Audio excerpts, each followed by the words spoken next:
Object क्या है, image क्या है। प्रश्न बहुत सरल है लेकिन है बहुत महत्वपूर्ण। सभी को प्यार भरा नमस्कार। आज हम लोग ऑब्जेक्ट और इमेज पे चर्चा करेंगे। क्योंकि ऑप्टिक्स या लाइट चैप्टर आप स्टार्ट करेंगे, हर तीसरी लाइन के बाद से ये दोनों टर्म आपके पास मौजूद होंगे और इस स्थिति में आपको इसके क्लियर इन्फॉर्मेशन, क्लियर कॉन्सेप्ट की आवश्यकता होगी। और हम इसी बात को ध्यान में रख करके इस लेक्चर को बना रहे हैं। सबसे पहले हमने एक सोर्स को लिया है और सोर्स से स्प्रेड होने वाले, फैलने वाले लाइट को दिखाया है। ऐसे जहाँ भी आप सोर्स ऑफ लाइट लेंगे, लाइट चारों ओर फैल जाएगा।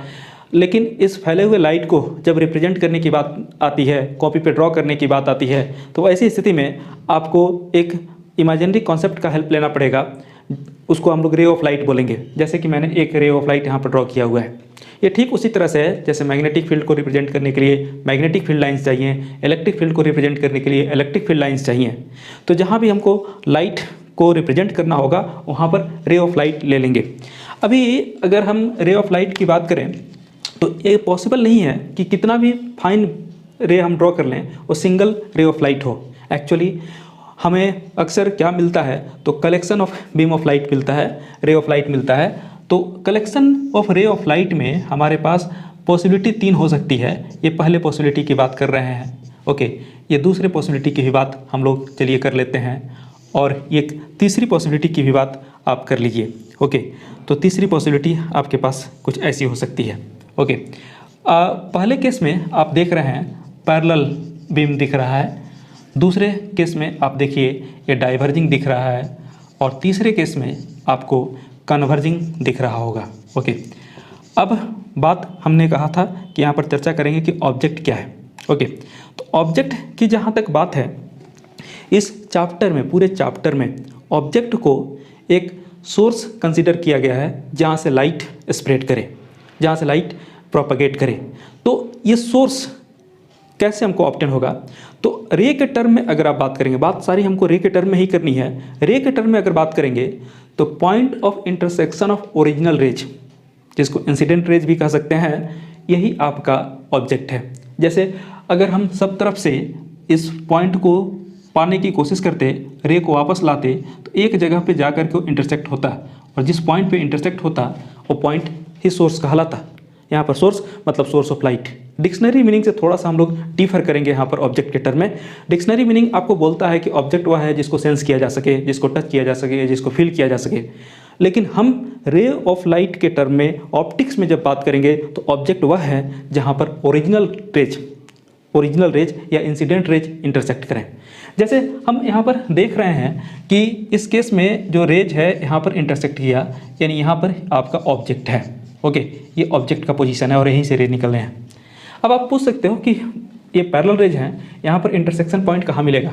तो एक काम करते हैं, इसको बैकवर्ड प्रोड्यूस करते हैं और ये पैरेलल रेज बैकवर्ड प्रोड्यूस हो करके मैथमेटिकली कहाँ मिलेंगे ये भी बात आपको मालूम है। मैथमेटिकली ये इन्फिनिटी पे मिलेंगे। यानी इस केस में जो ऑब्जेक्ट है वो आपको कहाँ पर है, इन्फिनिटी पे है। ओके, और इस दोनों केस में आपने बैकवर्ड प्रोड्यूस करके एक्चुअली इंटरसेक्ट कराया है, इसलिए ये आपको रियल इमेज देगा या रियल ऑब्जेक्ट देगा। और ये दोनों रियल ऑब्जेक्ट के केस हुए। अभी हमारे पास कोई भी ऐसा सोर्स नहीं हो सकता जहाँ से लाइट रेज जा करके कन्वर्ज करें। आप सारे एग्जाम्पल्स को दिमाग में लेकर के देख लीजिए, आपको पता चलेगा कि कोई भी ऑब्जेक्ट या कोई भी सोर्स ऑफ लाइट जब ग्लो हुआ, बल्ब जला, कैंडल जला या टॉर्च जला, तो वैसे केस में लाइट स्प्रेड ही किया है। तो इस तरह के सोर्स की बात करेंगे तो एक्चुअली इस तरह का सोर्स आपको नहीं मिलेगा। ओके, और इसलिए अगर इसके इंटरसेक्शन पॉइंट को आप ऑब्टेन भी कर लेते हैं तो ये ऑब्जेक्ट तो होगा, क्योंकि ओरिजिनल रे का ही इंटरसेक्शन है। हमने रिफ्लेक्टेड रे की बात नहीं की है, तो ओरिजिनल रे का इंटरसेक्शन है, इसलिए ये आपको ये ऑब्जेक्ट तो है लेकिन डॉटेड दिखाया आपने, तो ऐसे केस में ये वर्चुअल ऑब्जेक्ट होगा। ओके, तो इस तरह वर्चुअल ऑब्जेक्ट वाला केस भी है। जब आप एनसीईआरटी के प्रॉब्लम को डील करेंगे तो एनसीईआरटी के प्रॉब्लम को डील करने में एक क्वेश्चन वर्चुअल ऑब्जेक्ट पे भी आता है। यानी मेरे कहने का मतलब यह है कि ऑब्जेक्ट रियल तो हो ही सकता है, ऑब्जेक्ट वर्चुअल भी हो सकता है।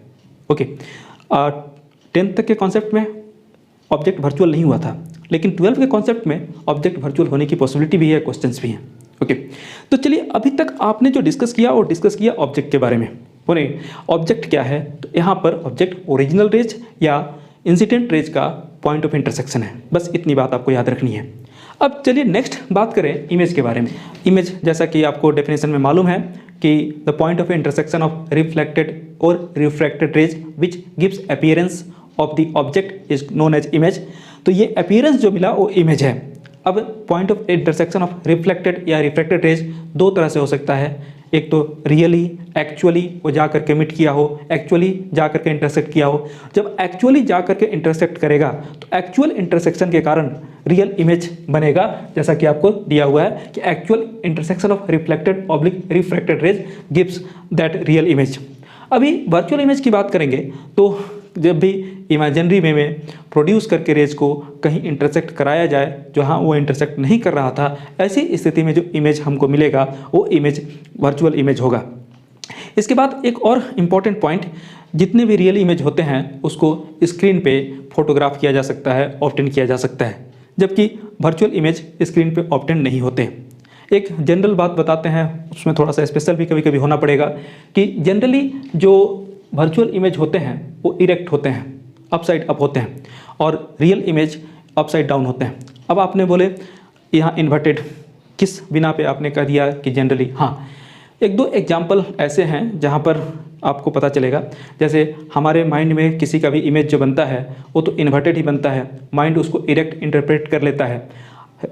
इन्वर्टेड इमेज मैंने बोला कि रियल होते हैं, लेकिन वो हो गया इरेक्ट इंटरप्रिटेशन ऑफ माइंड के कारण। तो अब यहाँ पर हमको एक क्लॉज लगा देना पड़ा जनरली, अदरवाइज मैंने बोल दिया रहता हमेशा। दूसरी बात यह है कि मैंने बोला कि स्क्रीन पे जो ऑब्टेन होते हैं, जो फोटोग्राफ होते हैं वो रियल इमेज होते हैं, और फोटोग्राफ तो हमारा सीधा हो जाता है, तो भी है नेगेटिव से हम डेवलप जब करते हैं तो ऐसा हमारे पास इंस्ट्रूमेंट है जिससे हम उसको सीधा कर लेते हैं। जनरली आप देखिएगा टेलीस्कोप से किसी भी चीज़ को देखा जाए तो टेलीस्कोप से देखा जाने वाला चीज़ है ना इन्वर्टेड ही दिखेगा, क्योंकि रियल इमेज होता है, लेकिन उसमें एक तीसरा लेंस यूज़ करके हम अरेंजमेंट बना लेते हैं ताकि वो सीधा भी दिखे। ओके, तो इसीलिए मैंने यहाँ पर टर्म जोड़ दिया जनरली। और एक बात और करेंगे मैग्नीफिकेशन के बारे में। जैसे यहाँ पर मैग्नीफिकेशन इज टेकन, क्या बोला मैंने, पॉजिटिव। किसके लिए? तो वर्चुअल इमेज के लिए। ये ऑलवेज, जब कन्वेंशन की बात करेंगे, अभी साइन कन्वेंशन पे काफ़ी बातें आपसे करनी है, एक लेक्चर उस पर भी आएगा, और इसके लिए मैग्नीफिकेशन को नेगेटिव लेते हैं। ओके, तो ऑब्जेक्ट और इमेज की यहाँ पर बात हो रही थी। कई केसेस में मैंने इमेज फॉर्मेशन आपको बताया भी है। जहाँ तक वर्चुअल इमेज का सवाल है, इन परिस्थितियों में वर्चुअल इमेज बनते हैं, और वर्चुअल इमेज बनाने वाले सभी हैं।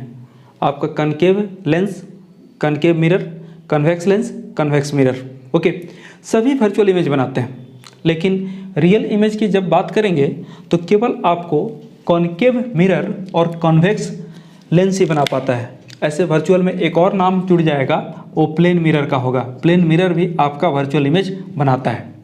तो जैसा मैंने बताया कि आप अगर बात करते हैं इमेजिनरी इंटरसेक्शन की, तो यहाँ देखिए सभी केसेस में आपने रे को डॉटेड दिखाया है जहाँ पर वो इंटरसेक्ट करके इमेज दे रहा है। यहाँ भी देखिए जो इमेज दे रहा है और डॉटेड आपने प्रोड्यूस किया है, और तब जा करके यहाँ पर भी देखिए रे डॉटेड आया तब मिला। तो यहाँ पर ये सभी केसेस इमेजिनरी इंटरसेक्शन की बात करते हैं, और इसीलिए इमेजिनरी इंटरसेक्शन के बाद जो इमेज बना वो आपका वर्चुअल इमेज होगा। और सभी केस में इमेज का नेचर देखिएगा, जो भी इमेज है वो अपसाइड अप है, मतलब इरेक्ट है। यानी इसीलिए मैंने कहा कि जनरली जो वर्चुअल इमेज होते हैं वो इरेक्ट होते हैं। ये बात आप दिमाग में बैठा लीजिए। ओके, अब नेक्स्ट अगर हम बात करें मैग्नीफिकेशन की, तो जैसा मैग्नीफिकेशन का डेफिनेशन आपने देखा है कि height of image by height of object, क्योंकि दोनों ऊपर हैं तो साइन कन्वेंशन के अनुसार आपको ये पता चल जाएगा कि जो भी ऊपर होते हैं प्रिंसिपल एक्सिस के उसको पॉजिटिव लेते हैं। तो हाइट ऑफ इमेज भी पॉजिटिव हुआ, हाइट ऑफ ऑब्जेक्ट भी पॉजिटिव हुआ, दो पॉजिटिव क्वांटिटी का जो रेशियो होगा वो भी पॉजिटिव होगा। तो फाइनली इसके लिए मैग्नीफिकेशन पॉजिटिव हुआ। लेकिन इस केस में अगर देखें रियल वाले केस में, यहाँ पर जो इंटरसेक्शन हो रहा है वो एक्चुअल इंटरसेक्शन हो रहा है रे का, इसीलिए डॉटेड आपने नहीं दिखाया है। और जो भी इमेज बन रहे हैं वो आप देख सकते हो कि ऐसे केसेस में इन्वर्टेड ही हैं। ओके, दूसरी बात क्या है कि अगर यहाँ पर मैग्नीफिकेशन की बात करेंगे तो हाइट ऑफ ऑब्जेक्ट तो पॉजिटिव होगा, हाइट ऑफ इमेज निगेटिव हो जाएगा, यानी मैग्नीफिकेशन निगेटिव होगा। तो मैग्नीफिकेशन अगर नेगेटिव आ जाए तो आप कंफर्म हो सकते हो कि इमेज जो था वो रियल इमेज था। मैग्नीफिकेशन पॉजिटिव हो जाए तो कंफर्म हो सकते हो कि इमेज जो था वो वर्चुअल इमेज था।